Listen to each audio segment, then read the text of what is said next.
Hello, Internet, and welcome to episode 236 of Verbal Graffiti with your host, Brian Glass, a.k.a. the B-Man, the People's Degenerate. When was the last time you went to a McDonald's? Well, allow me to add an addendum to that question. When was the last time you went inside of a McDonald's and dined inside of a McDonald's? I did so Monday night. Not gonna lie. Actually, I don't know if this is a lie because I honestly don't remember the last time prior to Monday I ate inside of a McDonald's. And when I say McDonald's, I'm not talking about on the freeway. You know, you're going from Connecticut to Florida, a long drive, and you stop on the side of the highway, go inside the McDonald's or the Dunkin' and eat there. I'm talking a residential, suburban McDonald's. That's what I did Monday night. And I got to give thanks to this project, Verbal Graffiti. This is what made me go inside instead of just go through the drive-thru and eat in the parking lot while I listen to a podcast of somebody with thousands, hundreds of thousands more followers than we have here at Verbal Graffiti. You know, I'd bemoan the fact, and it is a fact, that I am a failure at stand-up comedy over a decade in right now, and that's an unobjectable truth. I'm a failure at stand-up comedian. As a stand-up comedian, made no money. I'm probably down six figures, over $100,000. Why am I a failure? Because I can't say my words. All right, calm down, B-Man. Enunciate your words. Let's try that again. I am a failure at stand-up comedy financially. But stand-up comedy has made my life more vibrant, more colorful in regards to the people I've met, the people I've interacted with, the places I've lived, the places I've gone. I wouldn't. There's a good chance, if not for stand-up comedy, I still never would have went into Manhattan or any of the five boroughs. And because of stand-up comedy, I actually lived in New York City for 3 years and worked there, I don't know, for almost 7 years. The Metro North or not, but this isn't about stand-up comedy. This is about verbal graffiti. Now, here's where I'm getting at, okay? My mom makes my dinner for me. Right? She does most nights, usually one night a week, I'll make a dinner for my mom. But most of the nights, she makes dinner for me and the both of us. And she had made a meal that I didn't really like. It's pork. I'm not a big fan of pork. And then we had leftovers of that pork the following evening. And I didn't really eat much. So I didn't eat much in 2 days because I don't really like pork. So I was starving. So on my way to do stand-up comedy, I got to get something in me or else I might just faint on the road, pass out, and kill myself. Don't want to do that. I was going to go to Chipotle. But at Chipotle, the burrito, it's a little messy. And I'm not a bold guy. I like the burrito. I like the experience of a burrito. And that's the key word, experience. So I said, you know what? It's been a long time, maybe probably over a decade since I've been to McDonald's. Actually, eating at McDonald's, at least over a year. Inside McDonald's, probably a decade. So I decided I'm going to stop by the local McDonald's. The McDonald's I've been going to since I was a child. Or more accurately, the McDonald's my parents started bringing to me when I wasn't even the B-Man yet. Just a little boy. A little B-Man underground, yet to sprout.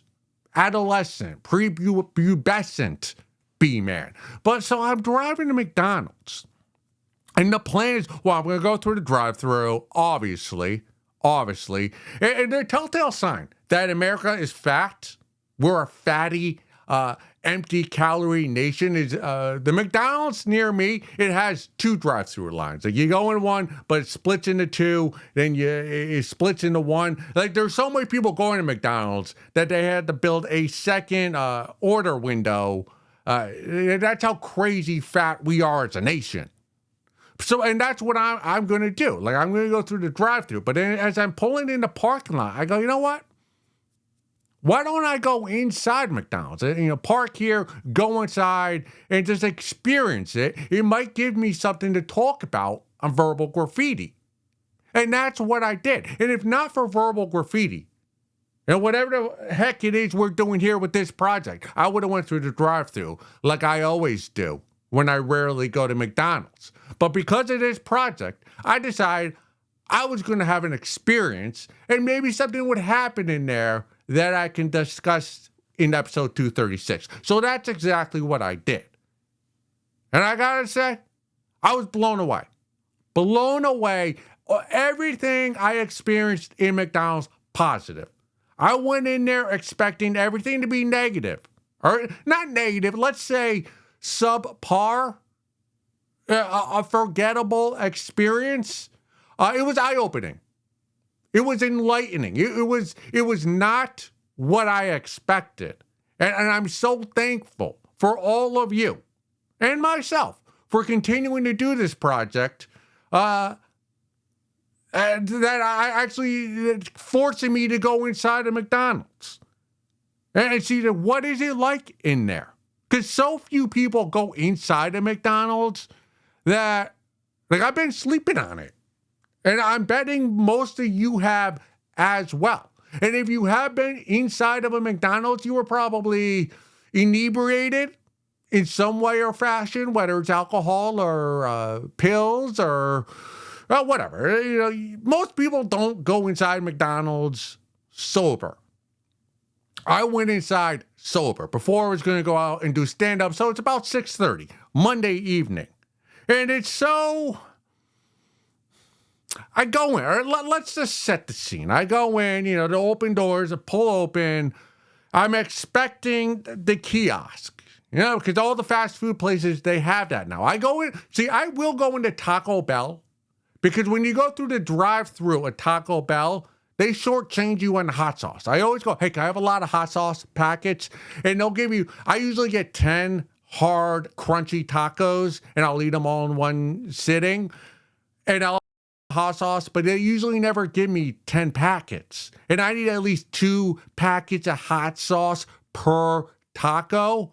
So that's why that forces me to go inside the Taco Bell so I can just take the handfuls of the hot sauce so I have enough when I'm eating my crunchy taco. Because there's nothing worse. Well, there's a lot worse.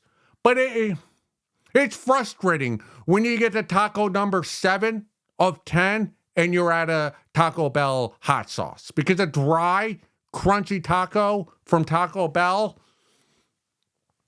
you might as well starve to death.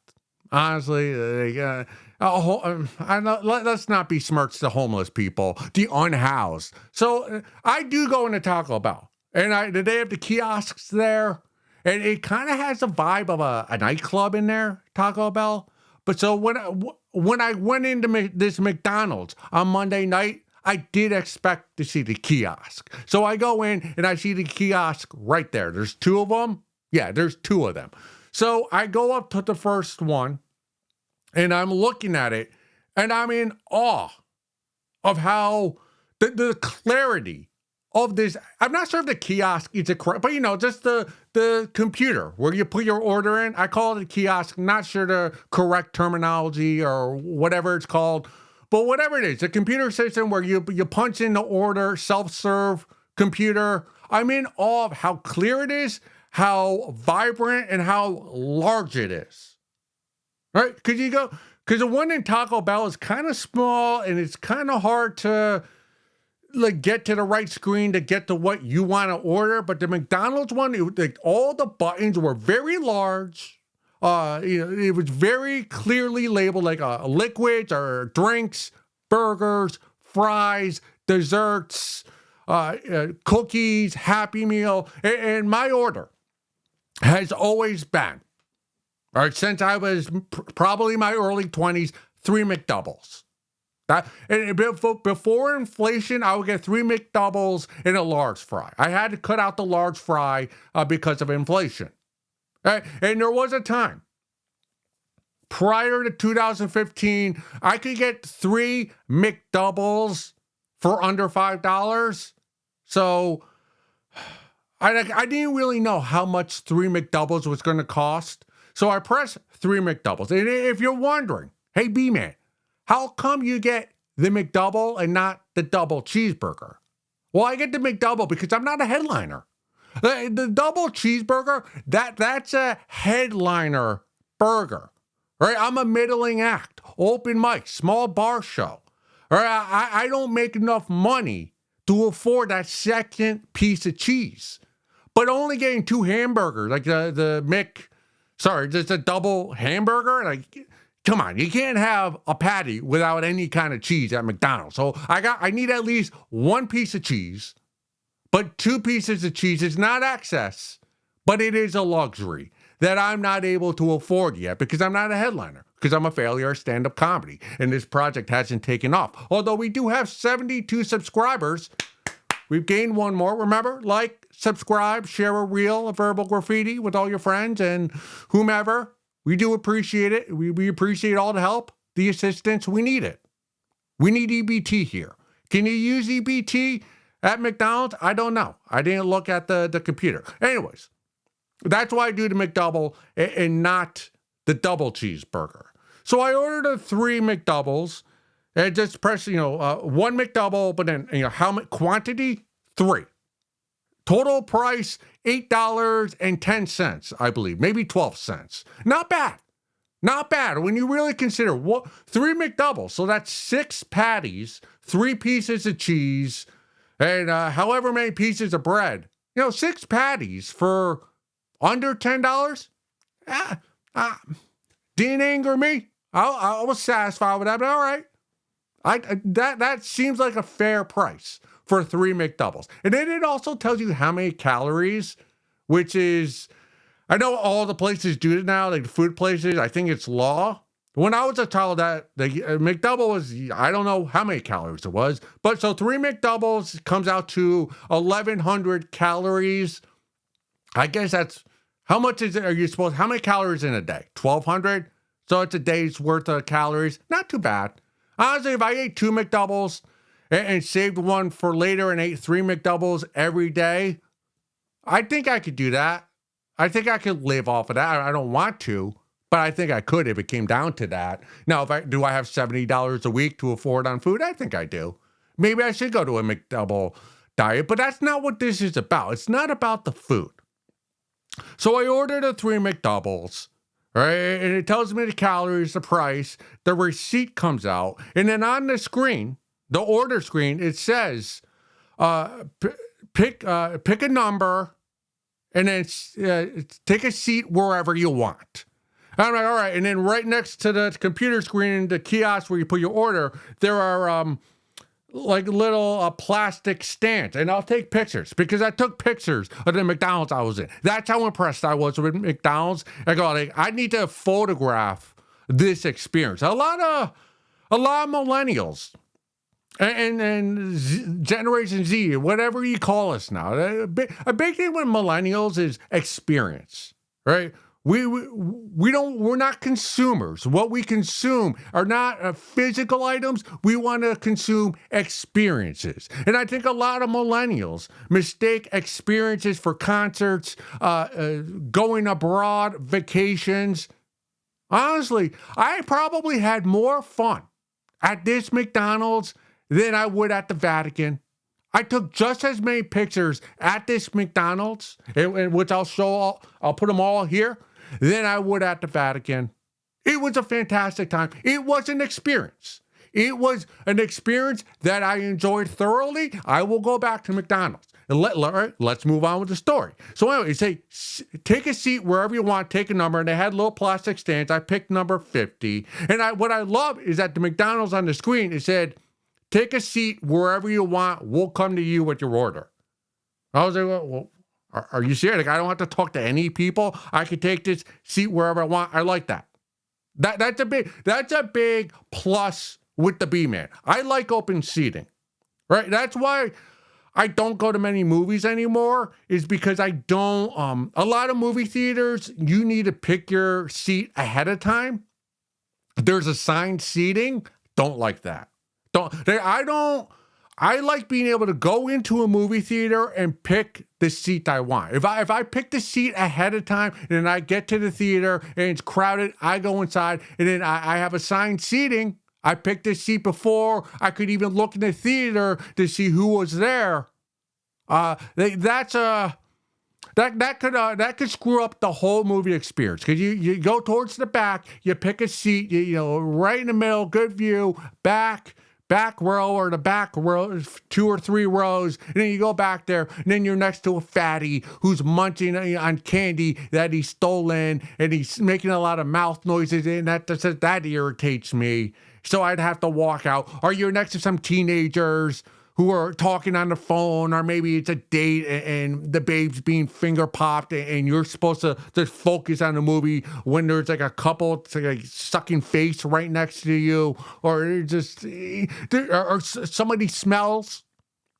Or you ever been in a movie theater and the person next to you is fine? It's just a regular civilian. But then, especially babes will do this. They'll take their shoes off or their sandals and they'll put their feet up.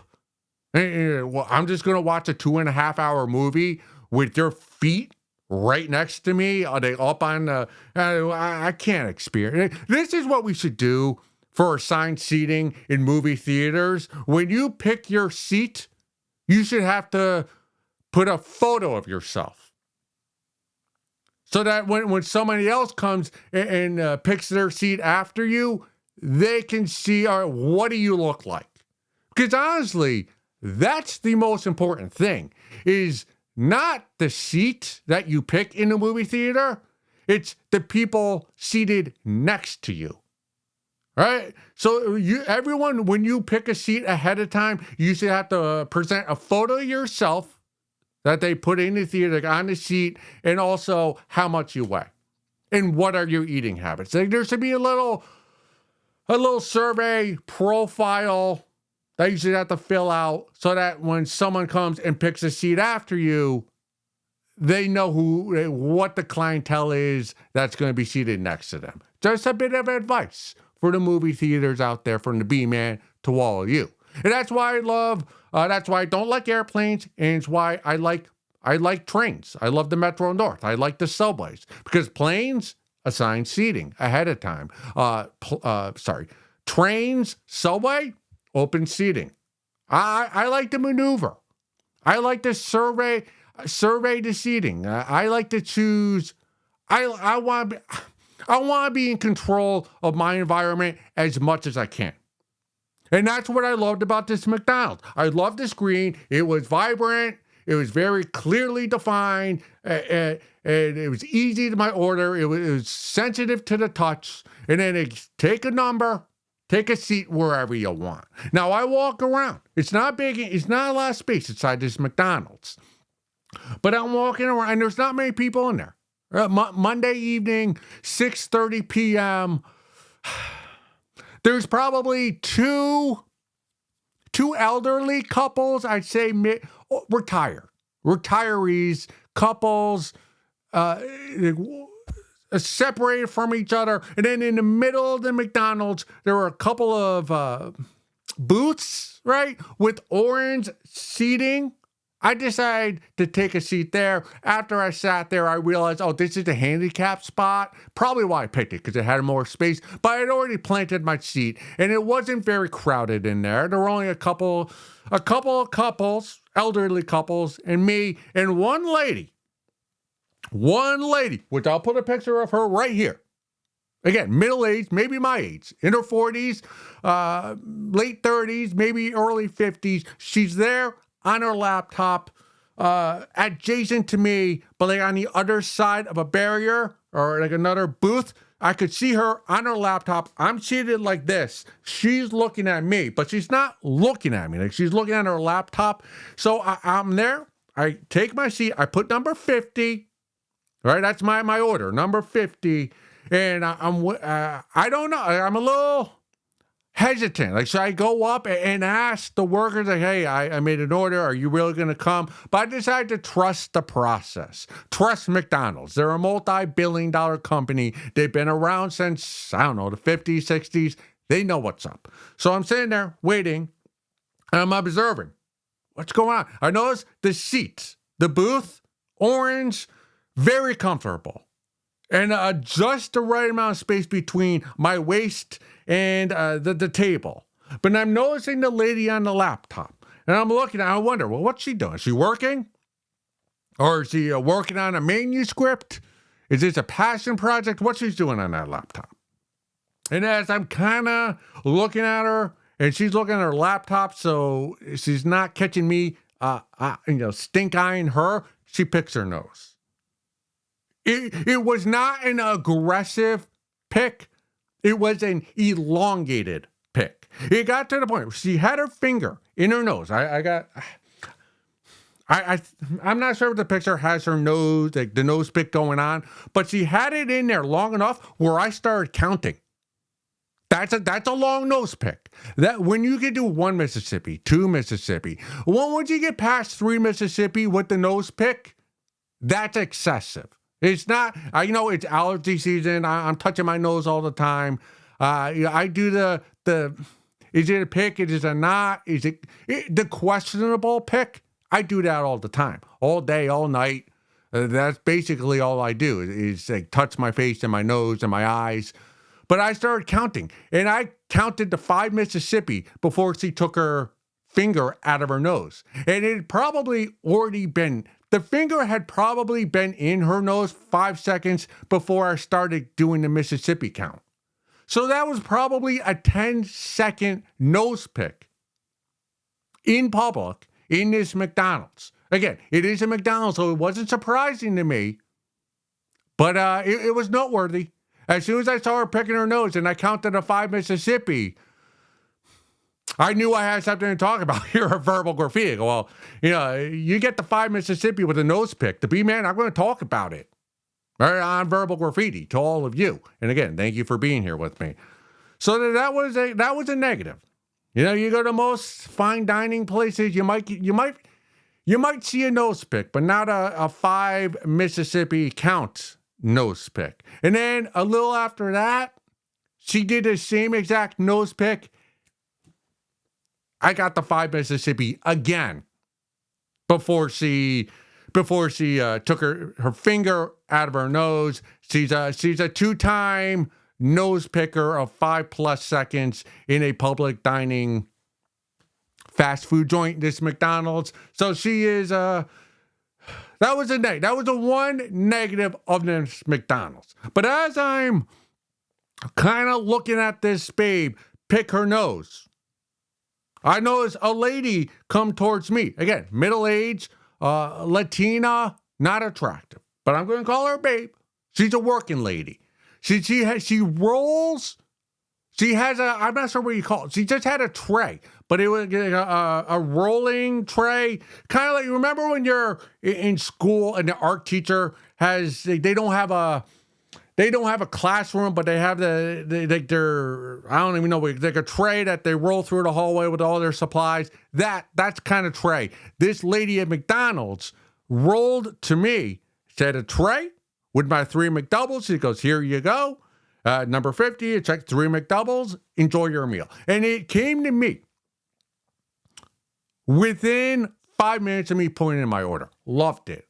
That's what you want from McDonald's, right? If you're dining in McDonald's, so many times I go to a diner, or you go to a Chili's or Apple, you go to a chain restaurant. You put in your order, and it takes forever for the order to come. No, when I'm going out to eat, which I don't. I don't go out to eat very often because I have misophonia. If you don't know what that is, it's kind of a disorder where when I hear people chewing loudly, it makes me shut down physically and emotionally. So most of the meals I eat alone in my bedroom or outside alone. That's why I don't eat with other people very often. Maybe that's why I'm not this impressed. Maybe it's why I'm this enamored with McDonald's, because I don't have a lot of experience eating out. But whenever I eat out at restaurants, you put in your order, they ask you if you want a drink, and then they bring you a drink, you put in your order, and it could be 25 minutes before you get your actual entree. But I was hungry when I came into the restaurant. Like, I don't want to have to wait 20. If I came in hungry, and then you're going to make me wait another 25, 30 minutes before I get my main entree? No, not McDonald's. They give it to you within 5 minutes of putting in your order by yourself. Love that. Love that. I didn't have to converse with any of the employees there. That's another thing I noticed there as well. So I'm there eating my 3 McDoubles, and the 3 McDoubles, they're made very well. You know, you ever been to McDonald's? You go through the drive-thru, the piece of cheese is a half on the burger, or the pickle like is on the wrapper and not in the burger. No, these were perfectly made McDoubles, which I love. They taste exactly like they always do. You know, the home cooking, comfort food, not as salty as they have been in the past, at least at this specific McDonald's, but just the McDonald's burger is the best burger in the world. I'm not going to fight you to the death, because if you and I were to fight to the death over what is the best burger, we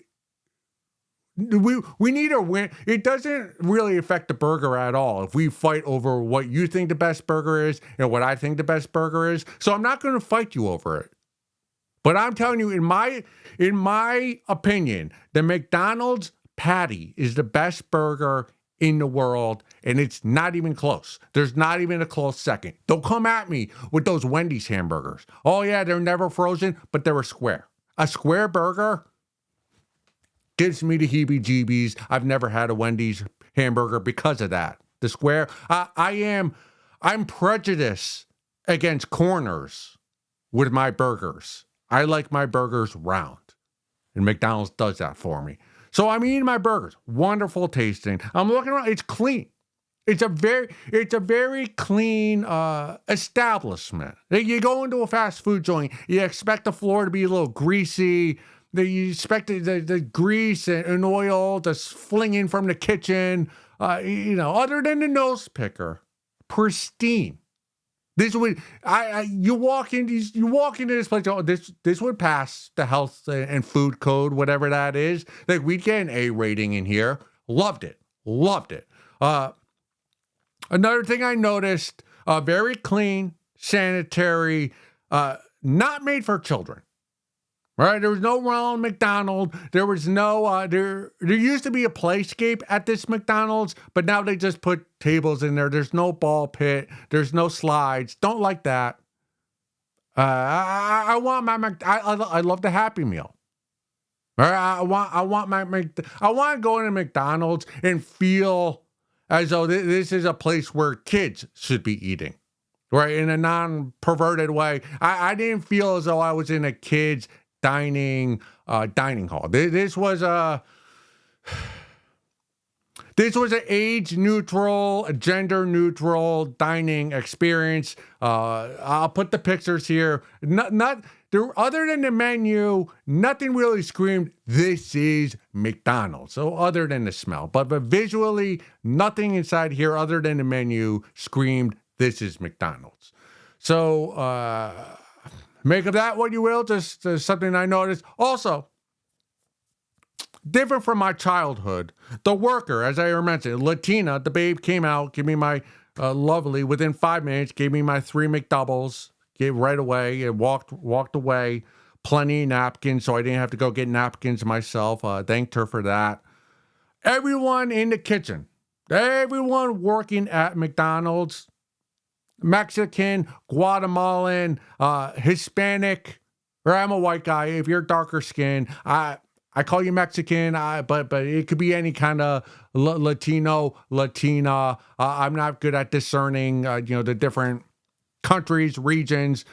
That was there's a guy. Got to mention that to my audience here at Verbal Graffiti. Interesting, right? Almost, they were all no teenagers workers, all Hispanics, Mexicans, I don't know, but they weren't white, they weren't black, they weren't Asian, they were some type of Hispanic, and they all seemed like they were over the age of 30. I found that to be a bit concerning because It probably doesn't come to a surprise to many of you that I follow a lot of wild accounts on X. All right. People who throw out wild conspiracy theories, but sometimes they back those conspiracy theories with data that proves their point. And there's just a lot of accounts I'm getting now that are telling me that white people are being displaced in America. This McDonald's, the workforce at this McDonald's did nothing to dissuade that argument. Because when I was a teenager, everyone who worked at McDonald's or Wendy's or any fast food joint was teenagers, mostly white teenagers. And then the managerial staff was a guy like me, a guy in his 30s, 40s, or a woman in his 30s and 40s, mostly a white staff.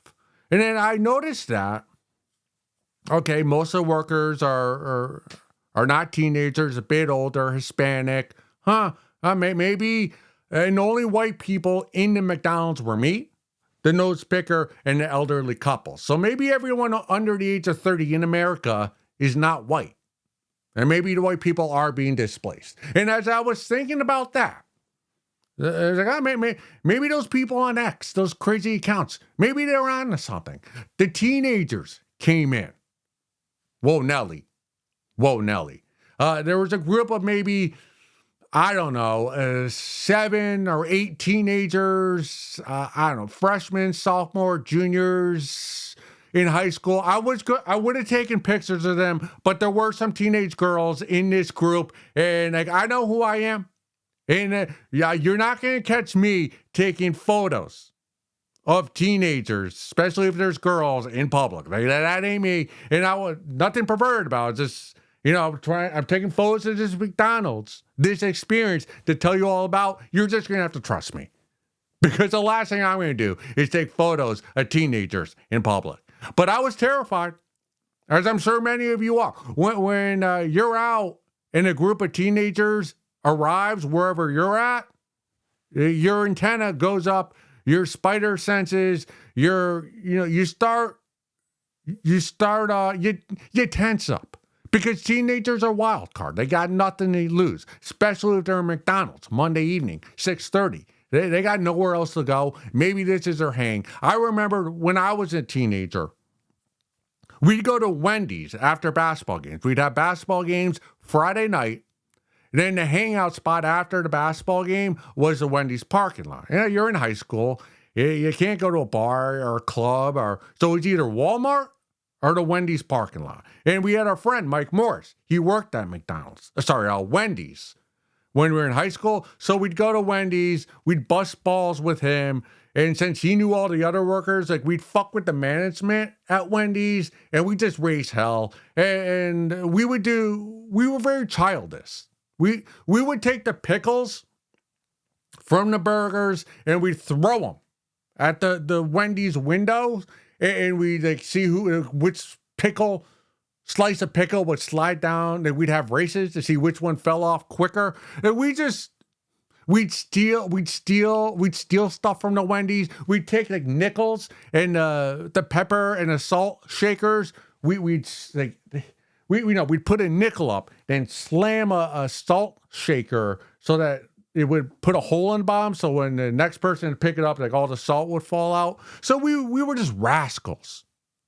So that's what I was worried when these teenagers came in. And there was a group of, 6 or 7. And then there was a group of 5 that came a few minutes later. I go, wow, this was a very calm, soothing dining experience. But now with these teenagers here, all bets are off. This is kind of what I expected when I walked into this McDonald's originally. I expected chaos. I expected, people from Juvie Hall, the downtrodden of the suburbs. That's what I expected in this McDonald's. And here come the teenagers. So in my mind, I stereotype these teenagers. I put my wallet back in my pocket, keep my hand on it, and I eye them. Because I don't want to get a pickle to the side of the head. I don't want to get an altercation with an underage kid who, just trying to waste his Monday evening with his boys and his friends. But again, so I'm stereotyping them like, oh shit, here it is. It's going to it's going to pop off here at McDonald's. It did not. One thing I noticed, or many of the things I noticed, these teenagers, well behaved, dressed horribly. The boys and the girls dressed in sweatsuits, sweatpants, hoodies, a lot of words, a lot of colors. They were wearing Crocs, sandals. They looked like they for boys and girls, they looked like they were all rolled out of bed. They didn't give a F about the way they looked, except for their nails. All the girls had pristine nails. I don't know what company buys stock in nails. Whatever company is involved in nails, buy stock in it. Because all these girls, and there was probably, I don't know, 5 or 6 of them, they looked like trash. And not just their appearance, like their clothing, they looked like trash, like they didn't care at all. But they all looked like they had expensive acrylic nails on. I picked up on that. I go, oh, they care about their nails. Those look like $30 nail jobs from the salon. Again, I noticed weird things. So I'm there. I'm like, the nails look good. They're dressed. They don't care about the way they look at all, which is weird. Because when I was in high school, I cared a lot about the way I looked. I wasn't a fancy dresser. American Eagle jeans, American Eagle, t-shirt, hoodie, whatever. But I wore jeans. I wasn't wearing sweatpants. Almost to a man. All this crew had sweatpants or yoga pants on. So, but I'm there. And they're kind of... Also, I noticed. Okay, so a lot of things I noticed about these teenagers. They're on their phone. And that's the key. That's what I figured out in this McDonald's, is that the phone stifles the hijinks of teenagers. Because when I was a teenager and we'd hang out at the Wendy's, we didn't have phones. Phones were just beginning. So we had to make fun ourselves. We had to invent activities to do in McDonald's or Wendy's or wherever we were out as teenagers. But when I was in the eye of the storm, right? Just a couple of days ago in this McDonald's with the teenagers, afraid for my safety. Right? Anything could have happened. Right? Because I know how I was as a teenager. Right? And I've had teenagers heckle me as an adult. There are a few things worse than being heckled by a group of teenagers, because there's really nothing you can do to combat the heckle of teenagers without getting arrested. So I have no weapons, no defense. But I noticed they would talk, they laugh, they bullshit each other, but minimally, a sentence or two, then they all would look back at their phone. A sentence or two, look back at their phone, and they'd go back and forth from talking to each other back to their phone. So anytime there was a moment of silence, instead of fucking with the other patrons in the McDonald's, they just went right back to their phone. The phone, we bemoan the phone and how it's ruining society. And in many ways it is. I'm not going to dispute that. But not enough credence is given to the fact, and I didn't know this till Monday night, that the phone actually stops teenagers just from doing stupid shit that can get them in trouble or frustrate everyone else that's around them. Because without those phones, I was a sitting duck. I was there alone. Or a 40-year-old bald guy eating alone in McDonald's. Like I'm a prime target for teenagers to make fun of or to throw French fries at or whatever roast battle they're going to do to me. But they acknowledged me. They would kind of look at me because I was at a booth and I think they wanted to sit at my booth. And I was almost done with my burger, so I got out of there quickly. But it kind of occurred to me, it's like, oh, interesting. The phone kind of saved my life. Thanks to technology.